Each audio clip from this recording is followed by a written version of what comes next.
Hello everybody, nice to meet you. Our read was we got Ruth chapter 3. Let's read it together. One day, Naomi, her mother-in-law, said to her, "My daughter, should I not try to find a home for you where you will be well provided for? It's not for us with who served girls you have been, a kinsman of ours. Tonight, he will be winnowing barley on the threshing floor. Wash and perfume yourselves and put your best clothes, then go down to the threshing floor. But don't let him know you are there until he has finished eating and drinking. When he lies down, go to the place where he is lying. Then go and uncover his feet and lie down. He will tell you what to do." "I will do whatever you say," Ruth answered. So she went down to the threshing floor and did everything her mother-in-law told her to do.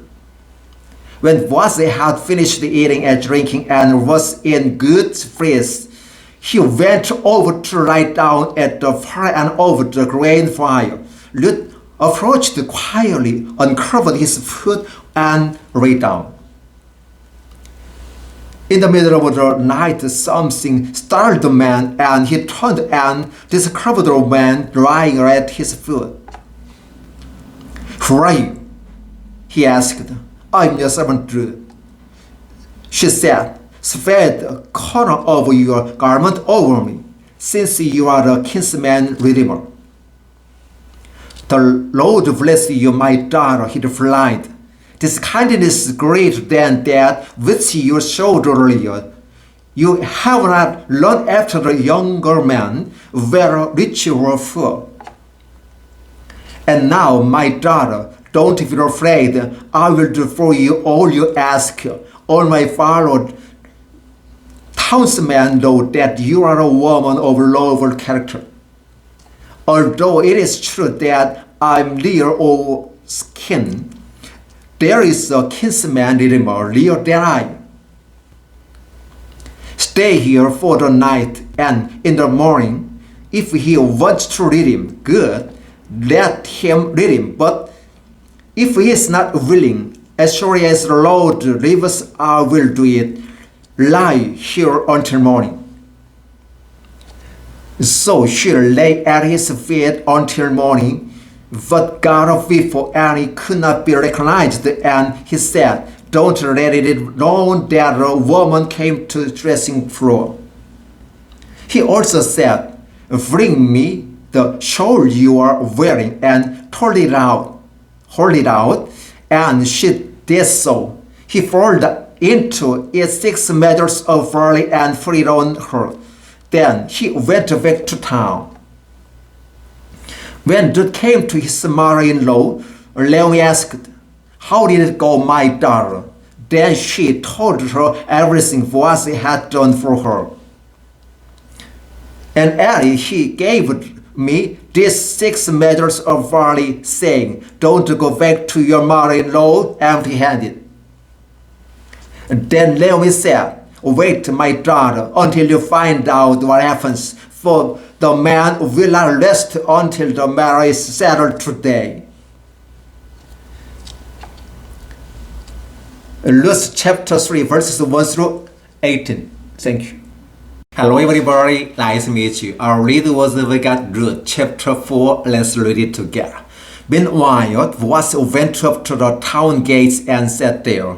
When the kinsman redeemer he had mentioned come along, Boaz said, "Come over here, my friend, and sit down." So he went over and sat down.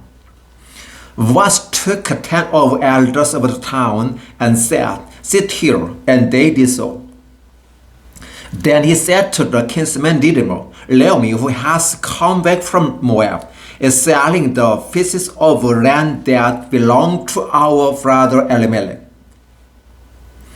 I thought I should bring the matter to your attention and suggest that you buy it in the presence of this city here, and in the presence of the elders of my people. If you will redeem it, do so. But if you will not tell me, so I will know for no one has the right to do it except you, and I am next in line. I will redeem it, he said. Then Boaz said, on the day you buy the land from Naomi and from Ruth the Moabites, you acquire the dead man's widow in order to maintain the name of the dead with his property. At this, the kinsman redeemer said, then I cannot redeem it because I might endanger my own estate. You redeem it yourself. I cannot do it.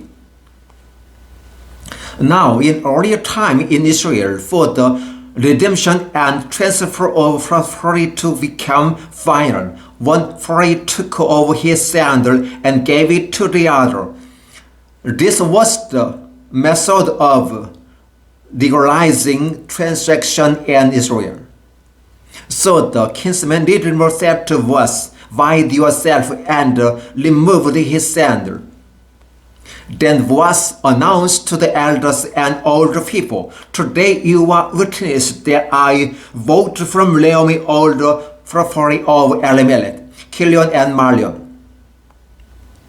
I have also acquired Ruth in the Moabites, Mahlon's widow, as my wife, in order to maintain the name of the dead with his property, so that his name will not disappear from among his family or from the town records. Today you are witness.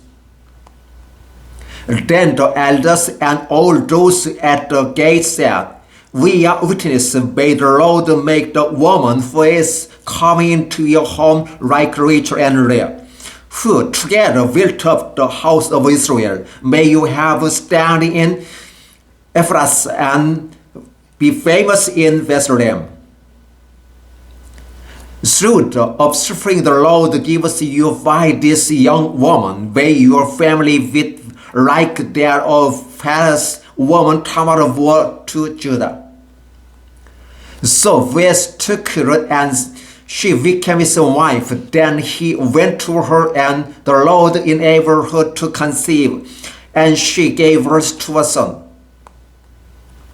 The woman said to Naomi, praise be to the Lord, who this day has not left you without the kinsman redeemer. May he become famous throughout Israel. He will renew your life and sustain you in your old age, for your daughter-in-law, who loves you and who bare to you then 7 sons, has given him birth. Then Naomi took the child, laid him in her lap, and cared for him. The woman living there said, Naomi has a son, and they named him Obed. He was the father of Jesse, the father of David. This then is the family line. Perez was the father of Hezron. Hezron the father of Ram father of Aminadab.